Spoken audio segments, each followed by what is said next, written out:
Welcome to Under the Microscope. This series is brought to you by the Real Scientists Nano team. Our goal is to provide a platform where scientists can communicate their work and interact with the public. With that in mind, every week we introduce you to a scientist working in the field of materials and nanoscience, who would be curating the RealSci_Nano Twitter account.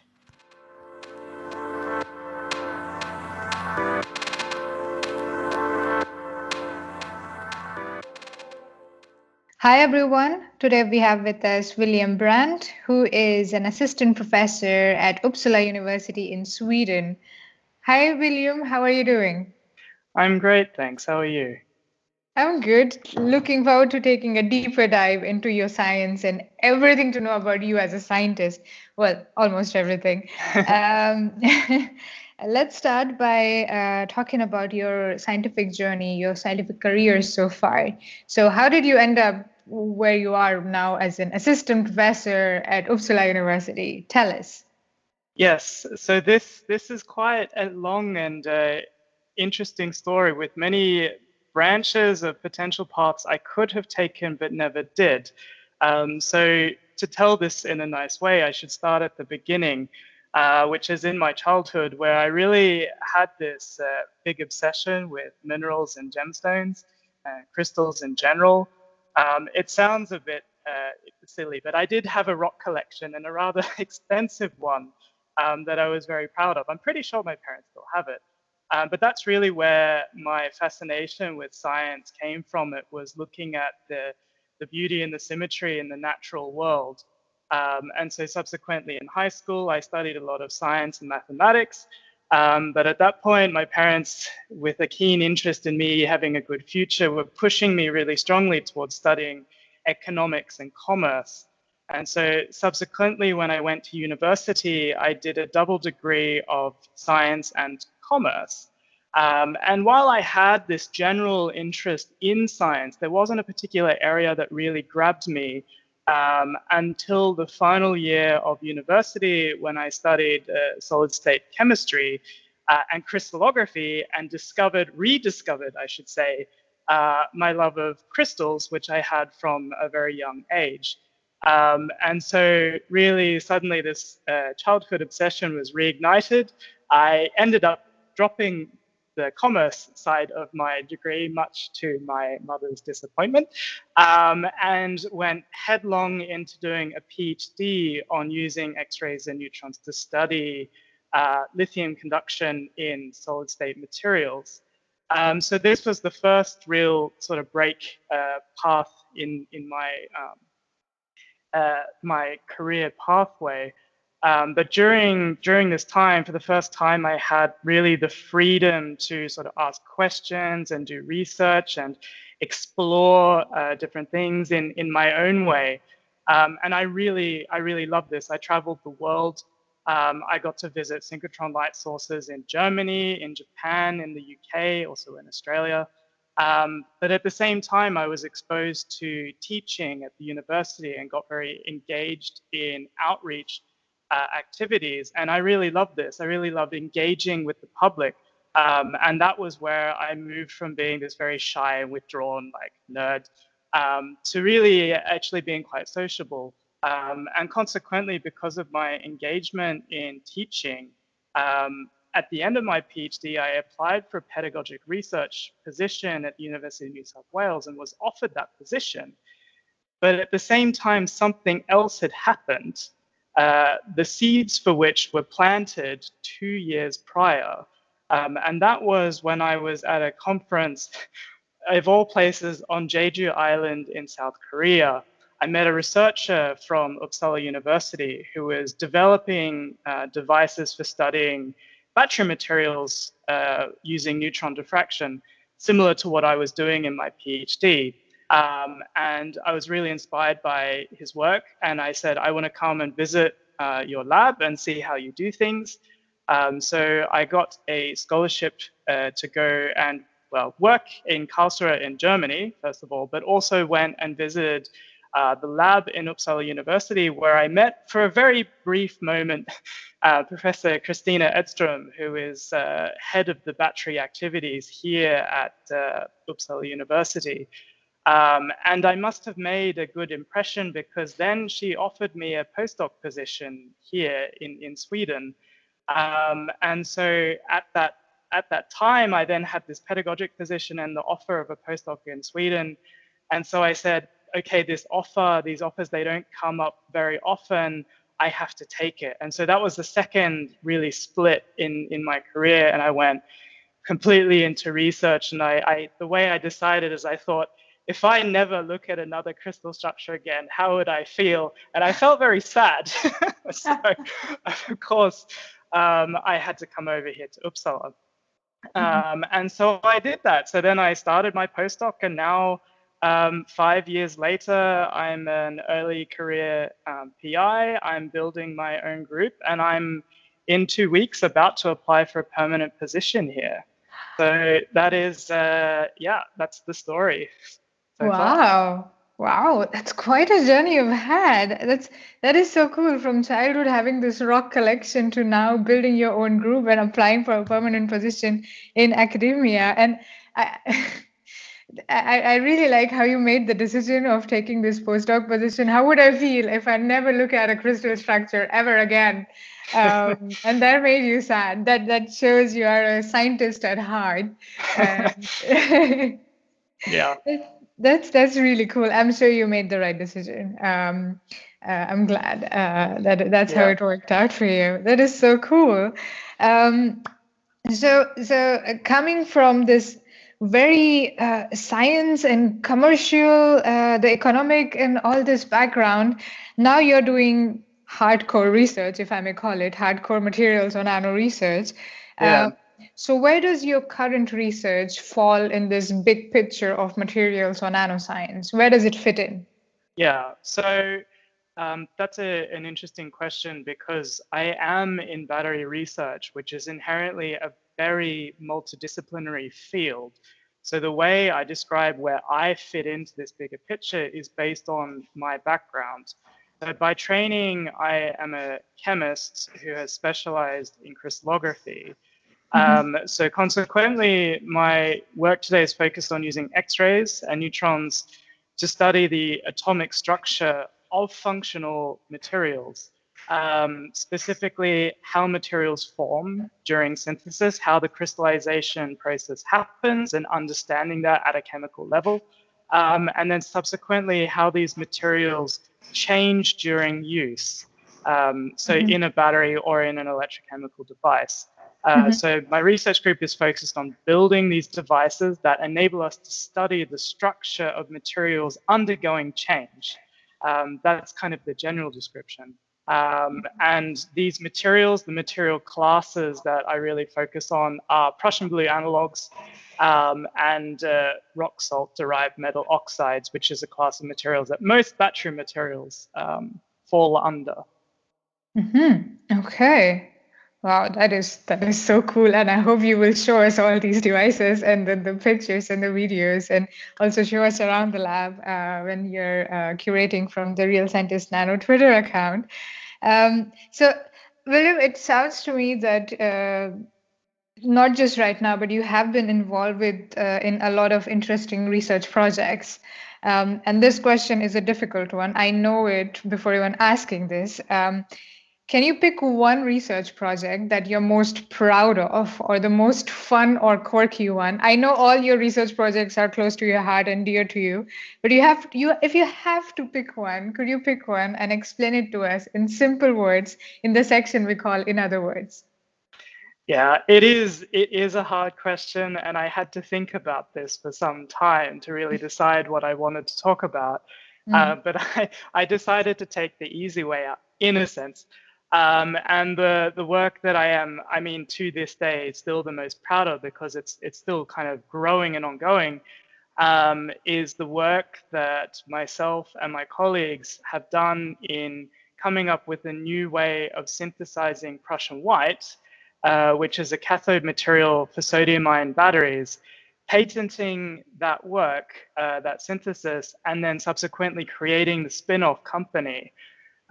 So that whole story is quite long. I've done a presentation that went for an hour describing just how it panned out. But in brief, The reason I'm really proud of this work is because it involved 3 researchers. So Dr. Reza Younesi, who really specializes in sodium-ion batteries and beyond lithium-ion battery technology.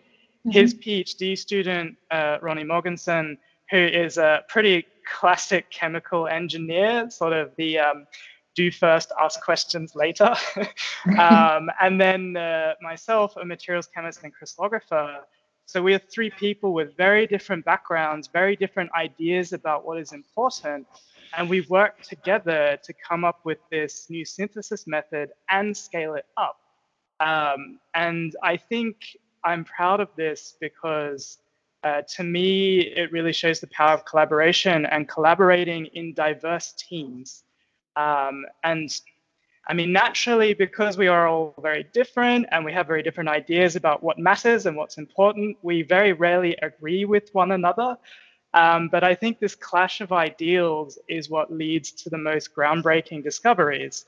And so that is why I'm really proud of this work, because, you know, we managed to settle our differences and really push this forward and make it work. And it was quite personally rewarding for me because I had been working indirectly with Prussian blue analogs since my time at Sydney University in Australia in 2011. And at that time, I really thought, yeah, this material would be really suitable for beyond lithium studies. If only we could solve this one problem of synthesizing it in this particular way. And that's what we did here together, Reza, Ronnie, and myself. So being able to actually achieve that and see through what I really believed in the material from the beginning and just seeing it happen is very rewarding. Yeah, I can understand why you picked this as the project that one of the projects, let's put it that way, that you're most proud of, like from the conceptualization, from the idea coming into your mind to it actually happening, it actually working out. And did you mention you patented the technology? So also coming into the tying in together with the commercial aspect of it as well, from lab bench to market shelf, almost going in that direction. Yeah. That is really, really cool. Awesome. So it's clear to me, William, that you love the research aspect of being a scientist. Of course, I mean that's how you made the decision of coming to Uppsala. Just to bring it back again. But what else do you like about being a scientist? Because research is one big aspect of it, but there are also other things that a scientist does. So could you talk a little bit about that? Yeah, absolutely. And certainly, I think, I mean, just one of the things that I do like the most about being a scientist is the diversity of tasks that you have to do. It's always very interesting, and no 2 days are alike. But I think the thing that really keeps me here is that I'm naturally a very curious person. I like to ask questions and I like to solve problems and to understand the world around me. So then, you know, seeing a problem or seeing a difficult or complex system, unraveling that into sort of the component pieces and then putting it back together and sort of being able to tell a story about how something works or why it works, I find I get a kick from doing that.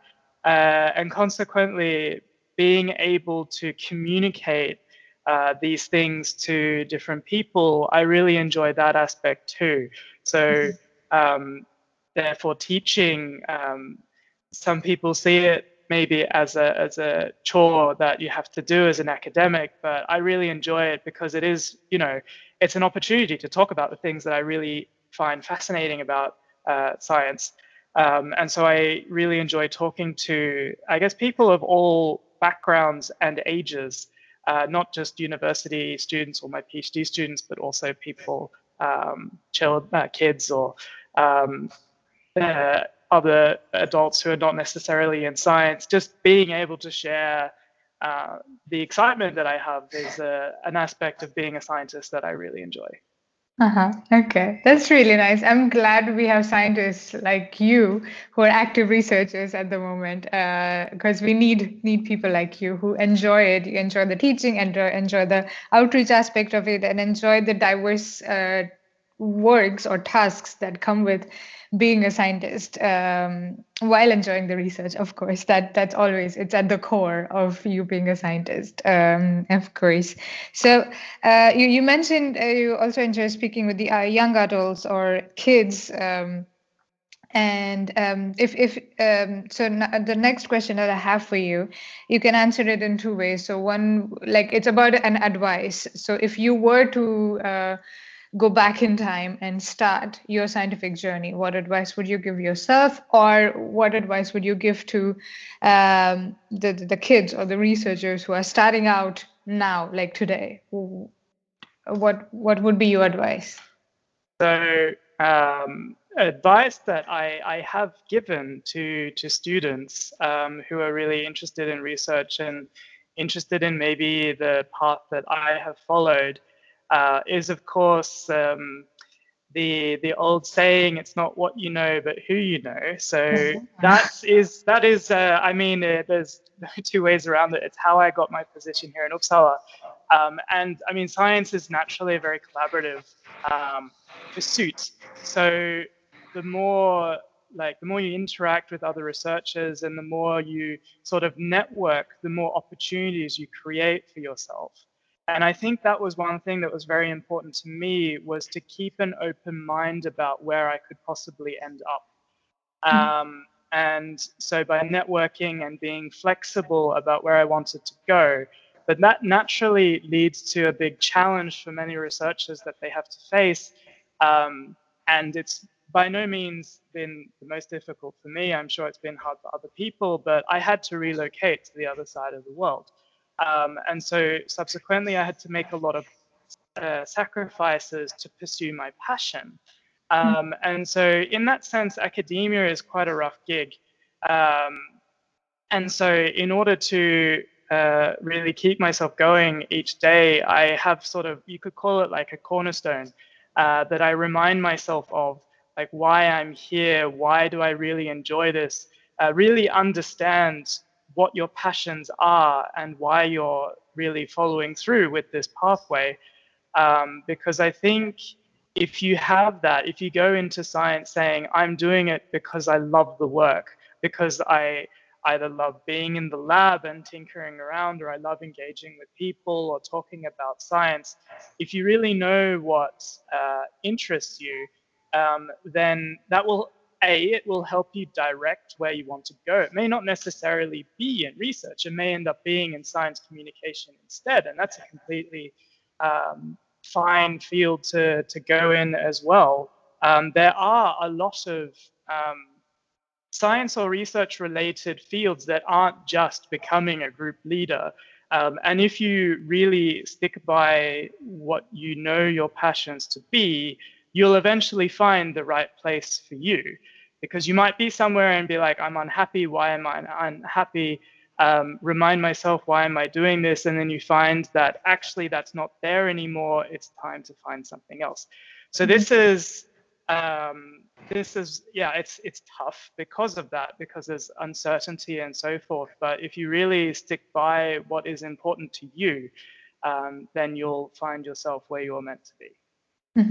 Okay, that's some really solid pieces of advice. Thank you, William. That's really, I feel like we don't really, we don't often talk about these things, the relocation and how tough it can be, and everything that you mentioned.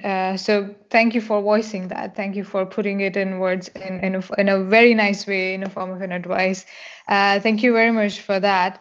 And so what I would like to know from you is, it sounds like your research experience has been wonderful so far, and I hope that it will continue to be wonderful, and I hope you get that permanent contract, and build your group and become one of the biggest groups in the world, not just in Scandinavia. Let's go. I will say, let's yeah. aim for the world. However, if you had 3 wishes to improve your research experience, what would you ask for? And I'm not promising anything here, okay? Yeah, of course, because these are big ideas that I think are not just limited to my area. So these are things that I think about a lot and have strong opinions about. But my three wishes is, first of all, I would really, really like to see science and academia becoming more diverse and accepting, and diverse in all sense of the word, because I really believe that a highly diverse and international team of scientists it creates a better working environment, a mix of people with diverse ideas where you can get really discoveries coming out that you would not get any other way. And it just, yeah, I just see it as, I don't see anything negative about it, honestly. And I really think there's a lot of work that needs to be done in academia to move towards that. But I really hope to see it, and I do what I can here at Uppsala to encourage that. There are a few initiatives, both in terms of gender diversity and internationalization, that I tried to get involved in. But actually, like, one of the reasons I enjoyed working in this group, the larger battery group at Uppsala University, is up until the postdoc level, it is very diverse. And that ties into what I was saying about, I mean, not just in terms of fields, but nationalities and gender as well. It was a very mixed environment, and I loved that. And I love meeting and interacting with different people, having my ideals challenged. Like, it's a good thing to have that. I do fear a little bit at the moment, due to Corona and like lockdowns, etc., that the world might maybe be moving to a more closed state. But I hope that it shifts back once it opens up again. So that's my first wish, that happens. My next wish is one that is very much tied to battery research in general. I would like to see a move away from this a little bit excessive sensationalist research. And this is a particularly large problem in battery research because it's a hot area. I mean, we can't really deny it now. And everybody wants to be the next one to make the next big discovery and, you know, solve all the problems and have that one solution that fixes everything. But of course, lots of people and still limited funding means that, I mean, you get both startup companies that really push an idea that fundamentally could never work, or papers that use these buzz terms that at this stage don't mean anything anymore. And so I think it's frustrating, but because it's so it's proliferated so much, that it can lead to misinformation and a spread of like wrong ideas. As sort of one group picks up and thinks, oh, this is really big, I think it's true, so we're going to do research. But because there's so many hundreds of groups working in this area, you just sort of have these almost like spot fires starting of people picking up on an idea that was sensationalized. And it's almost impossible to sort of prevent these ideas from just like running rampant. So that I would like to see it toned down, but yeah, maybe wishful thinking. And then the final thing is, and this is perhaps a delicate topic, but a little less having science being influenced by politics. And I don't mean sort of like national politics and governments. I mean at a departmental level. I've seen it a few times where, I mean, you have early career researchers who are coming in completely fresh and excited to do science and collaborate. And then they meet someone at a conference and they say, oh, you're doing really cool research and I want to combine it with what I'm doing because I think will be a great collaboration and we get along and it's complementary science. But then unfortunately, the department head of person A's group has a feud going on with the department head of person B's group, and that collaboration just gets shut down. And it's like it has happened, and it makes me sad to see that happen. So I would like to improve my research experience too, for that to not be the reason for a collaboration to break down. Yeah, that makes sense. I think all three wishes, diversity and this.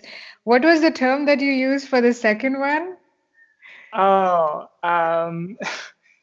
Sensationalist research? Sensationalist research, that's the one. Like, I'm gonna be the next big one who is gonna solve all your problems in the battery research.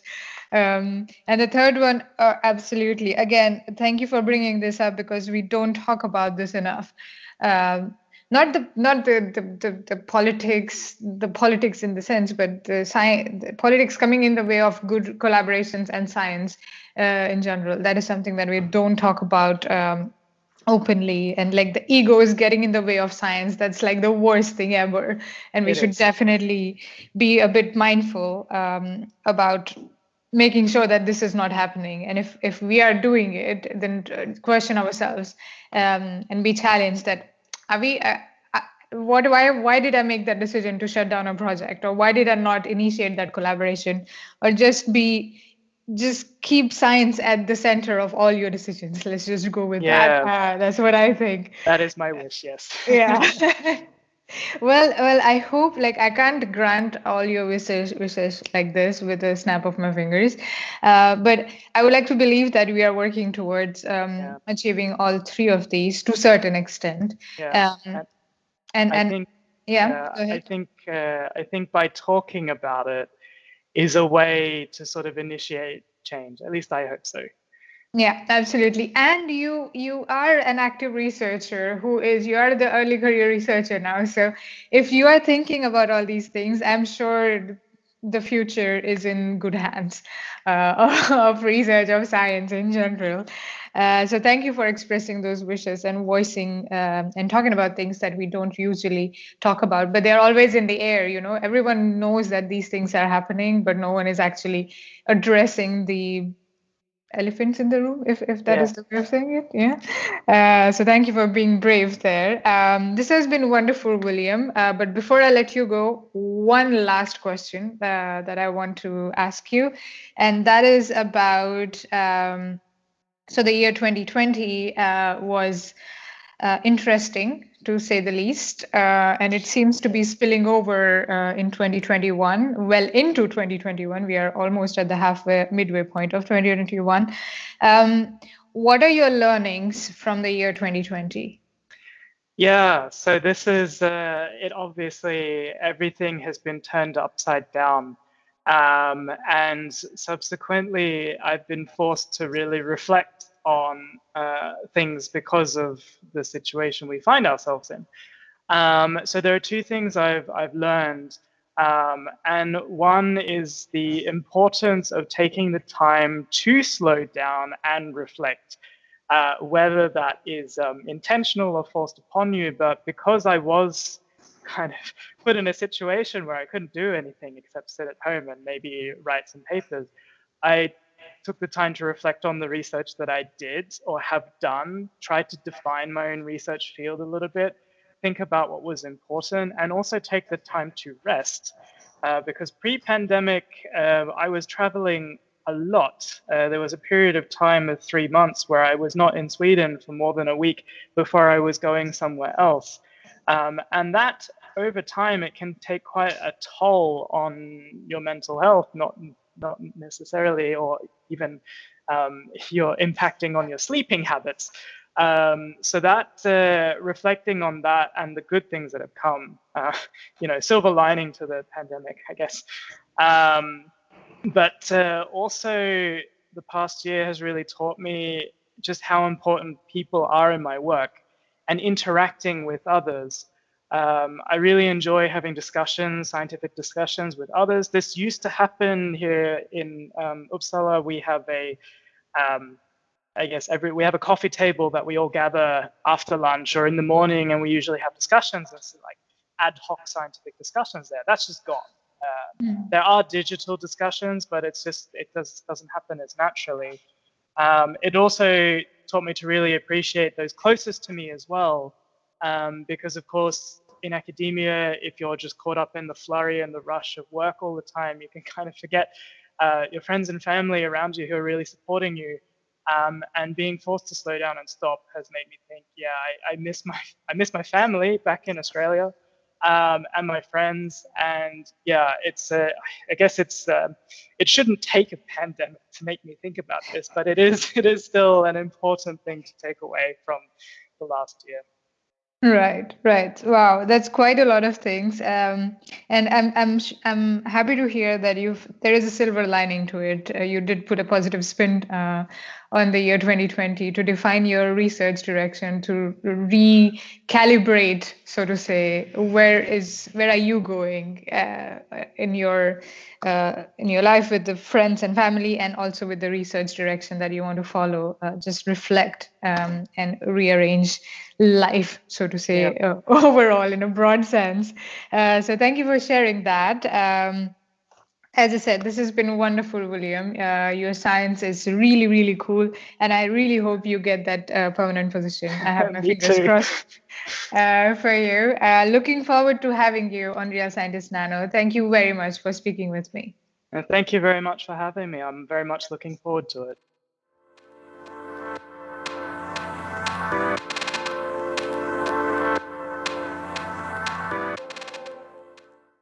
Thank you for listening. To know more about us, please visit our website realscientistsnano.org and follow us on Twitter at realsci_nano.